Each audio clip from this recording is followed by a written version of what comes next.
En ce premier week-end de décembre, se tient la maintenant traditionnelle foire bio de Bergerac. L'occasion, pour Canal Pourpre, d'aller à la rencontre des exposants et des visiteurs et de poser quelques questions. L'association fonctionne avec des producteurs locaux, donc solidaires, puisque nous faisons le maximum pour acheter chez les producteurs et faire travailler le tissu local. D'accord. Et comment est venue cette idée d'association? Qu'est-ce qui fait qu'à un moment, eu l'idée de créer les paniers bio des deux rives? Eh bien, écoutez, c'est quelque chose qui existait déjà en France. Alors ça s'appelait AMAP en France et nous avons pris, je dirais, une direction un peu similaire.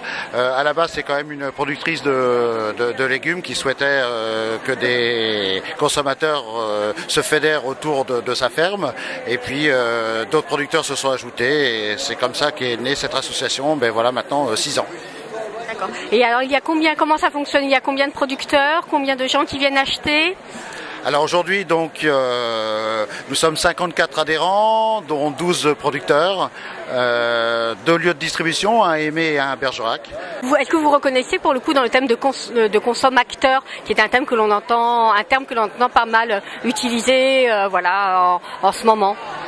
Alors, oui, acteur surtout dans le sens que l'association c'est un engagement vis-à-vis de ses producteurs, c'est-à-dire que je sois présent ou absent, si je me suis engagé d'acheter chez lui, eh ben j'achète ou en tout cas je paye quelque chose ce producteur puisque c'est un moyen de subsistance pour lui, donc c'est important d'acheter chez lui, donc je suis un véritable acteur, oui. Je suis apiculteur, je suis bio évidemment et j'aime bien participer à cette foire parce qu'elle est reconnue comme étant très conviviale et elle draine beaucoup de producteurs, beaucoup de monde. Qu'est-ce qui a fait que quand vous vous êtes installé en tant que producteur, qu'est-ce qui a fait que vous vous soyez dit je vais m'installer en tant que producteur bio? Qu'est-ce qui a justifié cette envie et cette démarche? Je me suis pas dit je vais m'installer en tant que producteur bio, je me suis dit je vais m'installer en tant qu'apiculteur parce que c'est une passion que j'avais depuis très longtemps. Et en tant qu'apiculteur bio, ça me paraissait couler de source. Moi, je fais de l'apiculture depuis maintenant près de 40 ans. Ça m'a toujours semblé saugrenu d'importer de la chimie à l'intérieur d'une ruche. C'est un non-sens pour moi. Donc, quand je me suis installé comme apiculteur, ça coulait de source que ce soit en apiculture bio. Donc, ce qui suppose des traitements naturels et biologiques, un nourrissement quasiment exclusivement de miel, et puis beaucoup de choses à côté qui vont dans le sens du respect de l'environnement et de l'écologie. On a beaucoup parlé à un moment donc du Gaucho, de la firme Bayer. Vous pourriez peut-être nous en dire un peu où est-ce qu'en est la lutte? Est-ce que vous voyez l'influence que ce genre donc de produits chimiques a sur les abeilles? Un peu qu'est-ce qui se passe un peu dans le monde de l'apiculture aujourd'hui, en tous les cas à votre échelle locale? Moi personnellement, je me sens pas confronté dans la mesure où, étant bio, faire de l'apiculture bio, ça nécessite placer ces ruchers à l'écart le plus possible des cultures conventionnelles, c'est-à-dire des cultures porteuses d'insecticides et de produits susceptibles de produire des nuisances sur vos colonies. Donc je me sens un peu à l'écart, ayant des ruchers prioritairement dans des zones protégées, des zones naturelles, dans des bois, dans des zones sauvages. Donc je ne suis pas confronté de près, directement du moins, aux pesticides. Mais à l'échelle nationale, internationale, je suis ça de près. Malheureusement, la suppression du Gaucho et je ne sais plus comment on appelait l'autre, n'a pas duré longtemps puisqu'on l'a remplacé par le Cruiser. Et pour l'instant qui a été suspendu, mais j'ai peur qu'à moyen terme, on le remplace par autre chose, par la même chose qui portera un autre nom. Donc on se sent un peu démuni. C'est pour ça que l'apiculture bio, pour moi, ça coule de source. Donc il faut, en respectant l'abeille, on se respecte soi-même. Elle a été avant nous, on est arrivé après elle. Si elle venait à disparaître, j'ai peur que dans la foulée, on vienne à disparaître aussi. Ça me paraît dans l'ordre logique des choses. Oui, bonjour madame, nous voulions savoir pourquoi vous veniez sur la foire bio, pourquoi vous êtes ici aujourd'hui? Pour découvrir les produits, voilà, voir ce qui se fait. C'est vrai que le bio maintenant est de plus en plus présent dans notre vie et voilà, pour me renseigner, voir. C'est la première fois que vous venez à la foire bio? Oui, tout à fait, oui. D'accord. Vous avez eu l'information comment? Par les médias, par Bergerac 95, par la radio en fait. D'accord. Et vous êtes une consommatrice habituellement de produits bio ou c'est un peu justement pour... Je commence, je m'initie un petit peu, mais c'est vrai que j'apprécie de plus en plus le bio. Et on peut vous demander un peu plus pourquoi? Parce que les saveurs sont beaucoup plus accentuées, c'est meilleur pour la santé. Puis bon, je trouve que la qualité, le goût est nettement supérieur. Nous sommes maintenant donc devant le stand des faucheurs volontaires. Voilà, donc on voudrait un peu savoir pourquoi vous êtes là aujourd'hui et où en est peut-être le combat contre les OGM. D'accord, bonjour. Bon, déjà c'est pas le stand des faucheurs volontaires puisque les faucheurs volontaires juridiquement n'existent pas. C'est le stand de Sapiaf 24 qui est simplement en Dordogne un comité de soutien qui permet de parler des OGM, de donner des informations sur les OGM et leurs dangers, et surtout de récupérer des fonds en vendant quelques articles, bières, choses comme ça, pour soutenir les faucheurs qui sont inquiétés pour leurs actions, et notamment pour payer des avocats ou payer des amendes, quoi.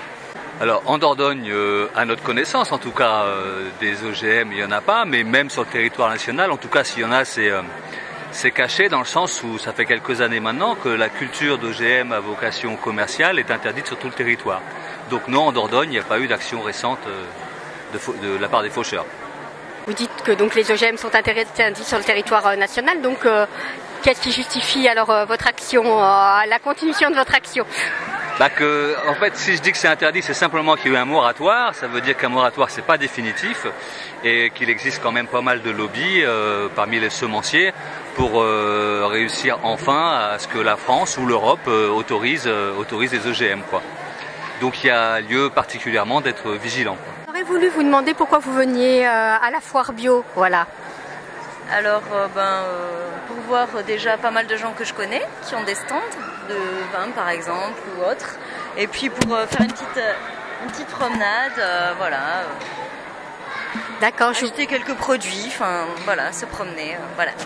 Je vous ai vu donc devant le stand, disons non donc aux obligations vaccinales. Vous êtes plus particulièrement sensible à ce problème? Je me renseigne, voilà. Ça fait longtemps que vous venez sur la foire bio à Bergerac? Oui, oui, je suis venue il y a 2 ans, il y a 3 ans, oui, je viens. Ouais. Et qu'est-ce qui justifie c'est une démarche un peu particulière, justement par rapport à la consommation traditionnelle. Qu'est-ce qui vous fait donc plutôt aller vers de ce côté-ci? C'est le respect de la terre, pas polluer la terre, la santé aussi. Pour mon bébé, utiliser pas de pesticides, pas d'engrais, voilà. Un mode de culture plus respectueux de l'environnement, des façons de consommer différentes aussi, voilà, pas aller au supermarché, des choses comme ça. Nous sommes artisans boulanger et viennoiserie. Et donc le salon bio de Bergerac, c'est un grand salon pour nous. Et ça me donne l'occasion surtout de venir à Bergerac, parce que moi je suis plus du côté de Périgueux. Et puis voilà, c'est assez convivial, il y a plein de bonnes choses à faire et ça me permet de me faire connaître aussi. Parce qu'en bio, on est plus connu sur le pain, mais pas la viennoiserie. Donc voilà, je développe beaucoup ma gamme au niveau du sec et de la viennoiserie. Nous, ça fait 35 ans que mon mari est artisan boulanger et on a eu 2 entreprises en région parisienne dans le conventionnel, non bio. Et j'ai toujours rêvé de faire du pain bio à la maison et retrouver les farines authentiques comme quand on mange une tourte chez vos grands-mères, quoi, avec du pain, du beurre et de la confiture. Et le fait d'être en bio, on retrouve ces sensations-là. Voilà. Au moins, nous, on fait nous-mêmes nos mix, on sait ce qu'on met dedans et le trait de caractère est là, quoi. Je veux dire, voilà, on retravaille du levain, c'est plus sympa, c'est différent. Et vos farines, elles viennent d'où alors? Alors nous, on travaille avec la minoterie Borsa, donc c'est du 100% français qui viennent plus de la Drôme, du Sud et c'est du français de bonne qualité. Voilà. Mais vous n'avez pas trouvé autour de vous Malheureusement non, et comme on produit beaucoup, on est trop grand pour eux. Mais et puis on est débuté aussi, donc c'est pas évident. Mais d'ici un an, j'ai un producteur de Dordogne qui travaillera pour moi, quoi. Et pour d'autres personnes, donc voilà, petit à petit on va y arriver en douceur, mais on va y arriver. Donc nous sommes sur le stand là où l'on vend donc des huiles essentielles et nous voudrions savoir donc pourquoi vous êtes là aujourd'hui à Bergerac à la foire bio. En fait, je fais de moins en moins de foires, mais celle de Bergerac est très intéressante parce qu'il y a une vraie sélection et c'est très orienté sur la production. Donc on n'a pas des vendeurs du temple comme on peut trouver dans pas mal de salons bien-être. Et là on a une vraie démarche en plus éducative avec le vendredi une ouverture aux scolaires, ce qui je trouve également intéressante pour leur faire partager nos métiers et nos produits. Je suis installé dans le Tarn-et-Garonne, dans les Gorges d'Aveyron. Je suis régional au sens un peu large, mais voilà, plus orienté vers des zones où il y a à la fois de la montagne et puis des zones de garrigues et donc une diversité de plantes qui se prête bien à la distillation, des plantes aromatiques, et un métier qui est devenu assez rare. Et donc parce que donc ça veut dire que les plantes que vous distillez viennent essentiellement donc de Midi-Pyrénées. Oui, on rayonne sur à peu près 200 km autour de la distillerie, donc beaucoup de plantes Midi-Pyrénées, quelques-unes qui viennent au Brac, Nord-Cévennes aussi. Donc on rayonne sur ces zones-là, avec une diversité de plantes liées à diversité de terroirs, de sol, de climat, même entre du Causse et puis de la vallée. Et vous trouvez des producteurs, ça se pratique encore, donc la culture de ces plantes? Alors tous ces métiers sont presque en voie de disparition, je dirais, parce qu'ils sont peu soutenus, peu aidés, et que énormément de production est importée. 90% des huiles essentielles qu'on trouve sur le marché aujourd'hui sont d'importation. Donc malgré ces difficultés-là, on a des démarches de développement avec des cultivateurs, soit en diversification, ou des cueilleurs, dont c'est le métier. Et il y a des gens qui vivent de la cueillette en principal, et même quasiment en exclusivité. Et vous dites donc que vous étiez donc intéressé aussi donc à raconter donc cette aventure aux enfants. Donc qu'est-ce que vous leur dites quand vous les voyez le vendredi quand il y a des scolaires? Alors et puis comment un peu ils réagissent? Bon, on leur explique ce qu'est une huile essentielle, ce que ça représente pour la plante, voilà, la fonction et les propriétés de base qu'on peut trouver dans les huiles essentielles. Et les éclairer sur le fait que dans notre environnement, mais il y a des choses, des plantes qui sont pas là que pour décorer, mais qui ont aussi une fonction et qui peuvent être utilisées dans des fonctions de soins également. Voilà, qui complètent les aliments et le légume, les fruits, qui viennent en complément dans une logique de soins et alimentaires. Et c'est vrai qu'on sait qu'il y a une demande quand même de plus en plus importante, enfin, comme ça intuitivement je dirais, d'huile essentielle. Est-ce que vous en profitez alors, ou est-ce que c'est vraiment plutôt ce qui vient de l'importation qui rafle la mise? Aujourd'hui, c'est vraiment extrêmement difficile, et c'est difficile d'installer des jeunes sur ces métiers-là, parce qu'à la fois on a des difficultés de métiers liés à l'agriculture, mais s'y ajoutent aussi des difficultés liées à la fois aux réglementations, à la production et également à la vente, qui brident complètement les initiatives et rendent très difficile d'avoir des perspectives et d'avoir un cadre à la fois économique et juridique clair qui permettent à des gens de venir. Et finalement, indirectement, par toutes ces contraintes-là, c'est l'importation qui est privilégiée, parce que c'est un marché qui est pris en main par le négoce en principal, avec des difficultés pour la production qu'on retrouve dans d'autres filières, mais de manière encore plus aiguë dans la filière plante aromatique, même si elle est très attractive et elle est très intéressante, parce qu'elle peut permettre des installations sur des petites surfaces, ce qui est quand même recherché pour des gens qui veulent s'installer. Et pour le coup, vous vous êtes regroupés peut-être au niveau des producteurs, soit au niveau de la région, soit au niveau de la France. Est-ce qu'il y a un syndicat qui existe? Comment vous arrivez à vous faire entendre? En plus de notre métier, se rajoute une action qu'on est obligé de mener, de lobbying, d'explication, y compris actuellement auprès du législateur. C'est vrai pour nous qui sommes producteurs dans la logique des ventes directes, mais il y a une mobilisation aussi de l'ensemble de la filière pour sensibiliser à des réglementations qui peuvent venir soit au niveau national, soit au niveau de l'Europe, qui sont totalement en inadéquation et qui sont dans une logique de protéger le consommateur, mais finalement posent plus de problèmes qu'elles ne résolvent de problèmes. Il y a plein de choses à faire, mais il faut que les législations nouvelles qui viennent en place collent vraiment au terrain et soient pas des choses plaquées par des gens qui connaissent rien au produit et qui ont qu'une vision globale. Voilà, c'est des vraies alternatives aussi en termes de santé. Il y a vraiment des choses à faire. Encore faut-il qu'il y ait de la formation, qu'on privilégie la traçabilité et la qualité des produits et peut-être des études aussi publiques qui viennent conforter l'efficacité, démontrer l'efficacité de produits. Il n'y a pas un marché, il n'y a pas énormément d'argent à se faire, donc c'est pour ça aussi que les choses ne bougent pas, parce que c'est pas forcément ce qui est on peut pas attendre, on est obligé d'attendre des pouvoirs publics une vraie volonté pour développer ça. On espère que ce ne sera pas l'effet inverse qui se produira et qu'on pourra continuer à développer nos activités. Et le choix du bio, alors ça s'est fait comment? Parce que j'imagine que les huiles essentielles, elles ne sont pas toujours bio. Non, c'est vrai que c'est une question importante. Alors le bio, pour moi, c'est un préalable pour l'achat d'une huile essentielle, parce que le procédé de distillation concentre des molécules et concentrerait les molécules qui sont sur la plante si elle n'était pas contrôlée, donc biologique. Parce qu'il n'y a pas de traitement, il n'y a pas de chance que ces molécules-là, qui n'ont rien à voir avec la plante, viennent s'ajouter aux molécules dans le flacon d'huile essentielle. Donc c'est un préalable, c'est pas forcément une signature d'une qualité. On peut avoir, de la même manière qu'on peut avoir un vin bio qui va pas être forcément de qualité, mais ça porte pas sur le savoir-faire, mais c'est quand même un contrôle indépendant sur la question des pesticides qui est quand même très sensible et qui est en particulier sensible sur les huiles essentielles du fait du procédé de distillation. La foire bio, ça doit être épuisant parce que nous retrouvons donc des gens en train de se ressourcer avec donc de la bière. Pourquoi vous êtes venus donc à la foire bio aujourd'hui à Bergerac? Parce que c'est un sujet qui me touche.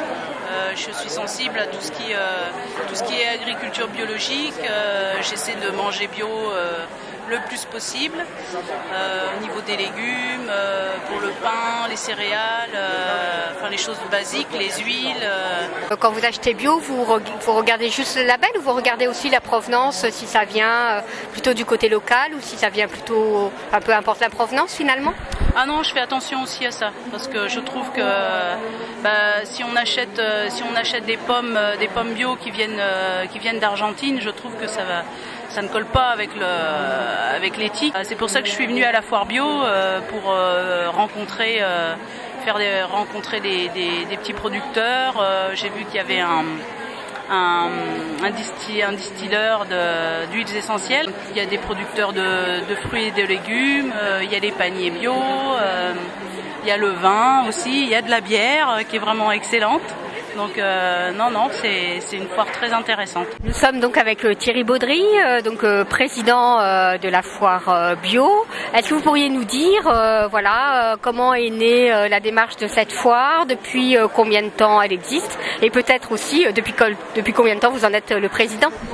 D'accord, donc cette foire bio elle est née en 2005 donc on était un groupe de producteurs de Bergeracois très décidés à faire quelque chose sur Bergerac pour dire qu'on existait. Et donc là on était avec l'association AgroBio Périgord au niveau départemental qui nous fournissait, qui nous aidait dans la démarche pour animer le collectif. Et on a réussi à monter un comité d'organisation qui a pris tout ça en main et on a mené la foire jusqu'à aujourd'hui, c'est-à-dire jusqu'en 2011.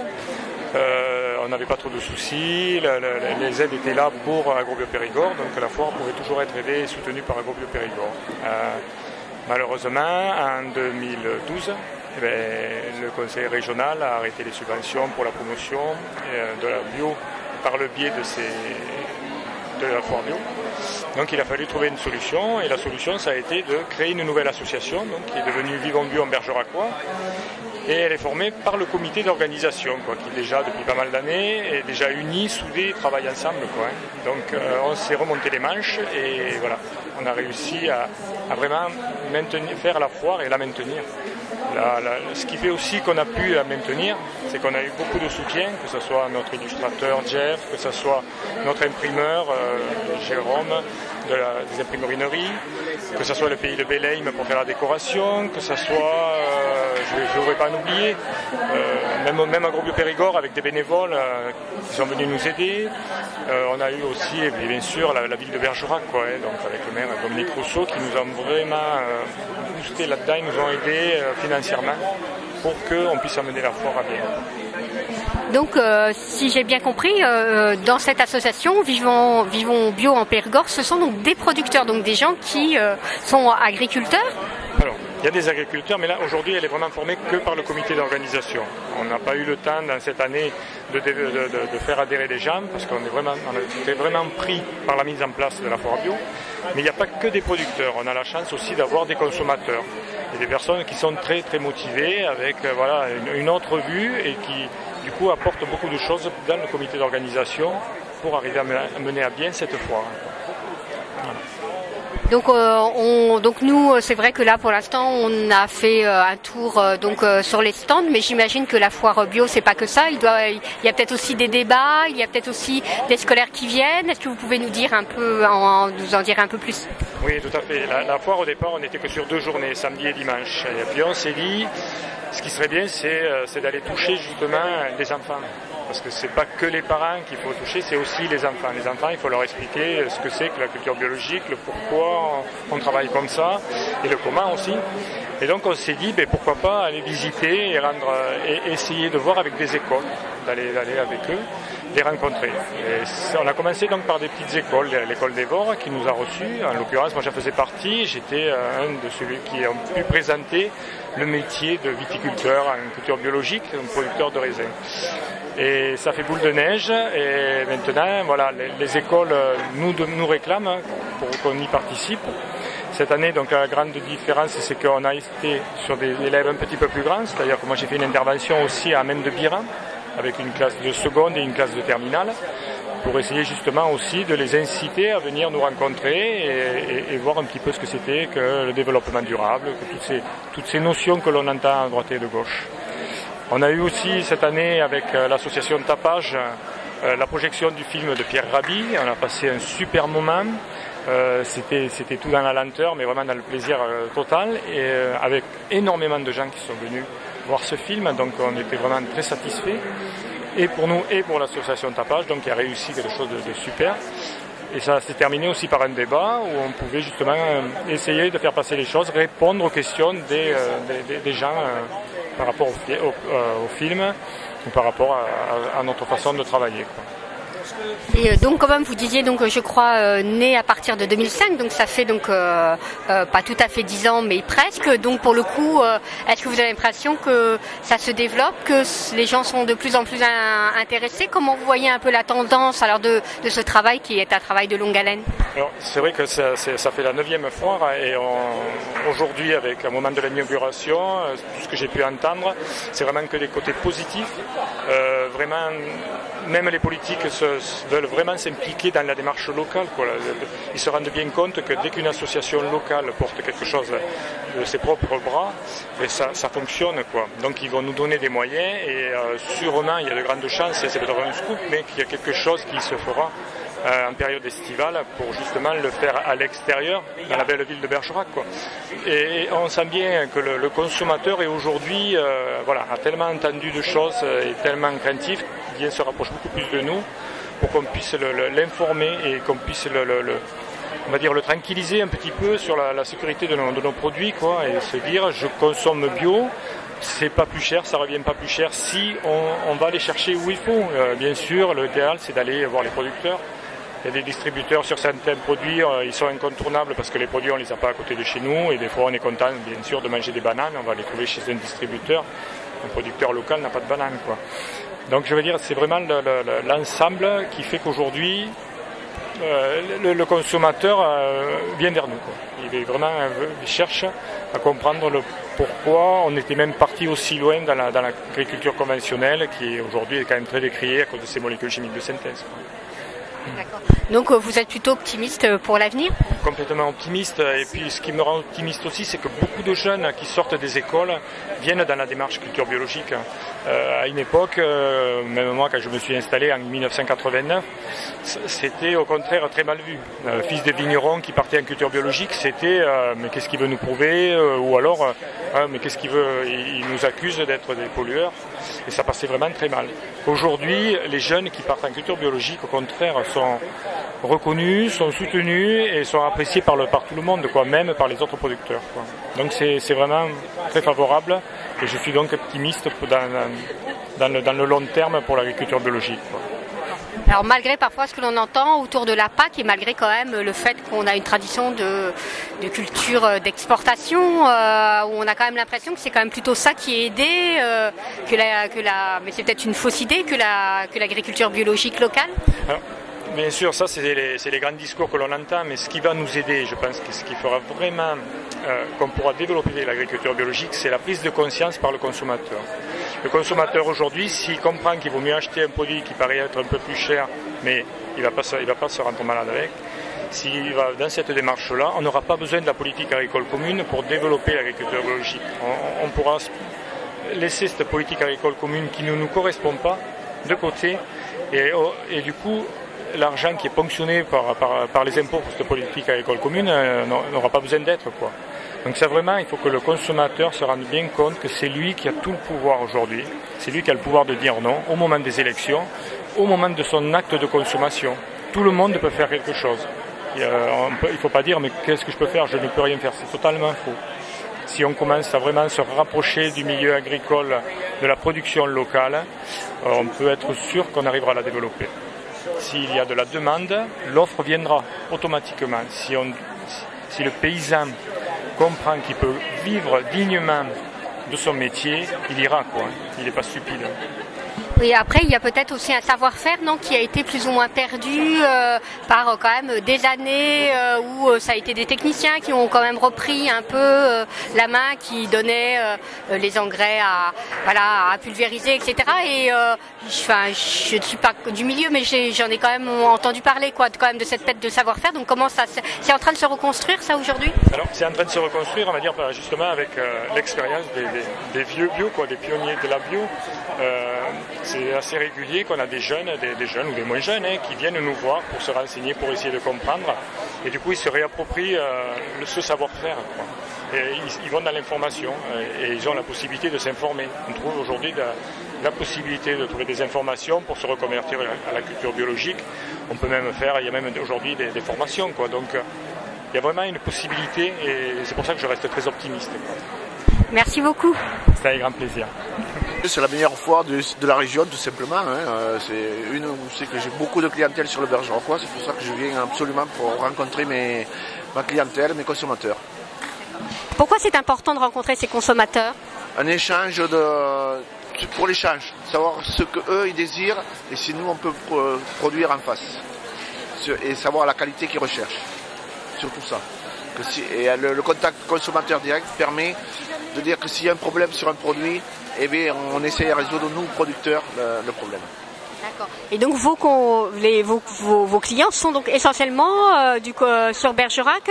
Vous avez l'impression que c'est dans cet environnement-là que vous vendez?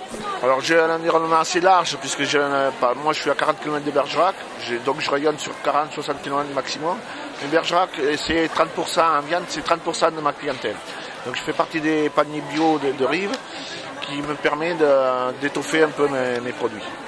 Je suis sur la foire bio parce que je suis de Bergerac et que je suis intéressée par savoir quels sont les producteurs bio du coin. Je consomme pas forcément bio, surtout local et voilà, du coup j'étais intéressée de savoir ce qui se passait dans la région. D'accord, donc vous c'est le côté local qui bio bien sûr, mais quand même près de chez vous, c'est ça qui vous intéresse? Oui voilà, ça aurait été la foire paysanne de Bergerac que j'y serais allée aussi. Bonjour, pourquoi vous êtes sur la foire bio de Bergerac? Bonjour, d'abord on tient un stand à 2 maraîchères. Et pourquoi on est là? Parce que c'est bien de représenter le métier de maraîcher, de montrer aux gens qu'il existe des légumes sur le territoire. Et voilà, et puis pour passer aussi un bon moment et puis rencontrer les gens qu'on voit pratiquement jamais. Et voilà, en gros. Et vous êtes vous êtes installé en tant que maraîcher ou maraîchère depuis longtemps? Depuis 8 ans. Et Laurence, elle, s'est installée l'année dernière. Ça veut dire que vous êtes installés ensemble? Comment ça se passe? Non, pas du tout, du tout. On est juste, on se connaît, donc on a décidé de faire un stand ensemble pour partager. Voilà, en général, moi j'aime bien travailler comme ça. Voilà. D'accord. Et on dit que le métier de maraîcher, c'est quand même un des métiers les plus ingrats. Est-ce qu'en bio, c'est plus difficile, plus facile? Est-ce que vous pouvez nous en dire quelque chose? En bio, plus facile ou plus difficile, je sais pas, parce que moi j'ai toujours travaillé en bio, donc je trouve ce métier passionnant, plein de bonnes surprises. Après, c'est vrai que c'est très dur parce qu'on est obligé de faire avec les aléas climatiques, avec notre fatigue, avec le stress, avec parfois des marchés qui ne marchent pas, etc., etc. Mais dans l'ensemble, pour le moment, en tout cas, je ne changerai pas du tout de métier. La NEF, c'est une société financière coopérative qui est spécialisée dans le financement de projets éthiques.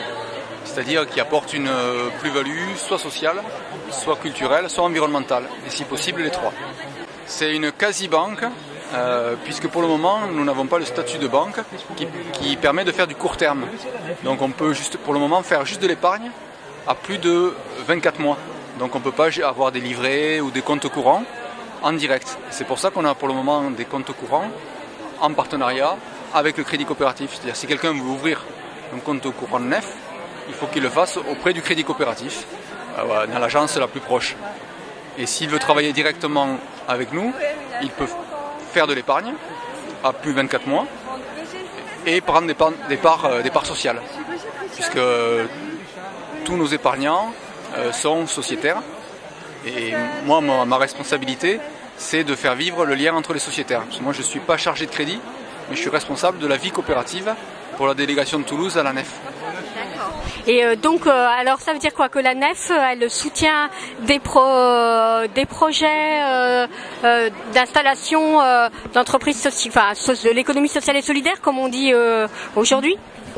Oui, c'est ça. C'est-à-dire depuis 30 ans, la NEF s'intéresse à tous les projets qui apportent une plus-value à la société. Donc, au début, il y a eu beaucoup de choses autour de l'agriculture, en particulier l'agriculture biodynamique, mais aussi autour des écoles alternatives, avec les écoles Steiner, qui ont été beaucoup financées au début de la NEF. Et depuis, on a fait un peu tous les secteurs, même si quand même plus de 60-70% de notre activité est liée à l'environnement. L'environnement est très présent dans les projets. C'est-à-dire si un projet est purement social ou purement culturel, sans vraiment prise en compte de la dimension et sociale et surtout environnementale, c'est pas au cœur, on va dire, de la cible des projets qu'on va soutenir, enfin qu'on va financer. Vous soutenez combien de projets? Alors précisément, je vous dirai pas, mais en gros, je crois que c'est autour de 300 par an, à peu près, qu'il y a en termes de financement. Hein? Une vingtaine de projets soutenus en Dordogne. On parle beaucoup en ce moment aussi des monnaies locales, qui pourraient se mettre en place. Qu'est-ce que la NEF, par exemple, pense de ce type de projet, de réflexion? Évidemment, nous sommes très favorables aux monnaies locales. D'ailleurs, je suis souvent sollicité pour intervenir dans des groupements de constitution de monnaie locale. Je suis allé en limite de Haute-Vienne il y a un mois. Il y a un mouvement qui se crée et je suis allé pour intervenir sur la NEF et nous pouvons très bien travailler en partenariat. Nous sommes tout à fait dans le même courant. D'accord. Et par rapport à ces monnaies locales, est-ce qu'il en existe en Dordogne ou est-ce qu'il y a un projet que ça se mette en place? À ma connaissance, non. Il y en a un à Villeneuve-sur-Lot, c'est un des plus anciens, donc c'est pas très loin de la Dordogne. Et il y en a un qui est en constitution en limite Dordogne et Haute-Vienne, mais en Dordogne même, je n'en ai pas connaissance. Et est-ce que ça veut dire que les activités de la NEF en Dordogne, c'est plus difficile qu'ailleurs ou qu'est-ce que, en termes de développement, la NEF en Dordogne, ça donne quoi alors? Non, il faut simplement qu'il y ait un moteur. Il faut qu'il y ait 2-3 militants qui aient envie de créer un groupement et qui aient envie de créer une monnaie locale. Tout simplement, il faut un moteur, voilà. D'accord. Et pour le coup, puisque vous êtes quand même adossé au crédit coopératif, par rapport, donc on a entendu à un moment parler de la séparation donc des banques d'investissement et des banques de crédit. Comme vous, en tant que NEF, vous participez à ce débat finalement qui est plus large autour de la régulation de la finance mondiale? Toutes les questions qui concernent l'argent, la finance, intéressent la NEF et que certaines personnes sont en réflexion sur ce sujet. Je sais que l'association La NEF a un groupe qui travaille plus généralement sur la monnaie, avec entre autres Philippe Lecomte, ancien président du conseil de surveillance, et donc qui apporte de ce genre de réflexion sur qu'est-ce que c'est un système de bancaire qui favoriserait le développement de banques éthiques, quel est justement le rôle des monnaies locales complémentaires.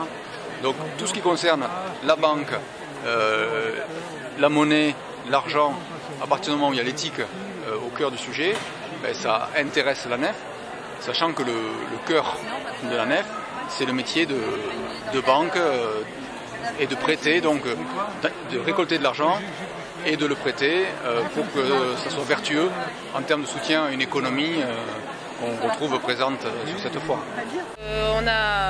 On a une ferme avec des vaches laitières, hein, et donc on s'est installé en 2007 et voilà, donc on a choisi d'être producteur de fromage aussi et de vendre le fromage. Donc on a toute une diversité de fromages, de yaourts, de fromage blanc, donc des produits laitiers, hein, le lait cru aussi, on en vend un peu au marché. Donc on vend surtout localement en ce moment. On vend un peu dans les restaurants, les cantines aussi en prennent un peu. Donc ils prennent surtout du fromage blanc et du yaourt. Et donc vous vous êtes installé directement en bio. Comment ça s'est passé? Parce que 2007 c'est pas très loin finalement. Comment s'est passée l'installation? En fait, moi je suis fille d'agriculteur. Donc mon père il a des chèvres, mais il est en agriculture biodynamique déjà. Donc depuis 20 ans, même avant. Et donc moi j'ai connu ça comme ça dans mon enfance et on a souhaité continuer, continuer à avoir cette démarche. D'accord. Vous disiez donc que vous vendiez donc au niveau local, dans les marchés, les cantines, et pas par exemple au niveau d'une association de consommateurs, qu'on peut appeler AMAP ou autre chose. Voilà, j'ai pas tout énuméré, hein. Il y a les Biocoop, il y a des paniers bio. Il n'y a pas d'AMAP là, parce que dans le coin il n'y en a pas trop. Mais voilà, il y a le marché. Et donc vous êtes aujourd'hui satisfait de cette installation? Oui, on aime bien, on adore ce qu'on fait, hein. L'agriculture nous plaît beaucoup. Ça prend du temps, mais ça fait partie du truc pour le moment. Si on peut bosser moins, on le ferait volontiers, voilà. Mais on ne pourrait pas changer de métier tellement on l'aime. Voilà. Pourquoi vous êtes ici aujourd'hui à la foire bio? Parce que mon ami Laurent Merchant, pottery. I'm here to see my friend, basically. Merci. Je sais pas. En fait, on s'est trompé, on pensait que c'était la patinoire.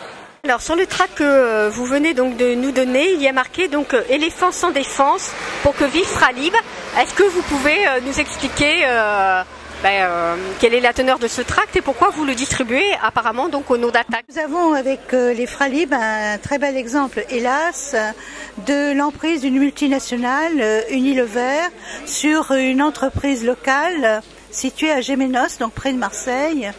Une entreprise qui a créé la marque éléphant il y a 120 ans, qui a été rachetée par Unilever il y a une trentaine d'années. Unilever, effectivement, a profité au maximum des avantages du savoir-faire en matière de tisane. Je précise qu'Unilever, c'est un grand groupe multinational de produits alimentaires et aussi de produits détergents. Et donc, une fois qu'ils ont extrait la substantifique moelle de Fralib, c'est le nom qu'ils ont donné à l'entreprise, ce qui veut dire française d'alimentation et de boissons. Eh bien, ils ont décidé de délocaliser vers des pays où la main-d'œuvre ne coûte pas grand-chose et aussi les approvisionnements sont nettement moins coûteux qu'en Provence. Alors pourquoi distribuer devant la foire bio alors? Nous avons pris cette initiative en accord avec les responsables de la foire bio parce que ça nous paraît tout à fait en cohérence avec la démarche qui est faite par les gens bio, c'est-à-dire produire local, produire de manière autonome. Et je vois, on a parlé avec quelques-uns des exposants et ils ont trouvé effectivement la démarche des Fralib tout à fait exemplaire.